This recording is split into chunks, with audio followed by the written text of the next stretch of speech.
الرحمن علم القرآن خلق الإنسان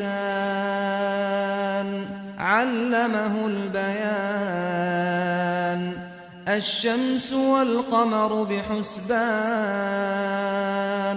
والنجم والشجر يسجدان والسماء رفعها ووضع الميزان ألا تطغوا في الميزان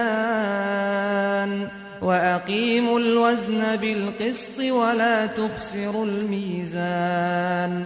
والأرض وضعها للأنام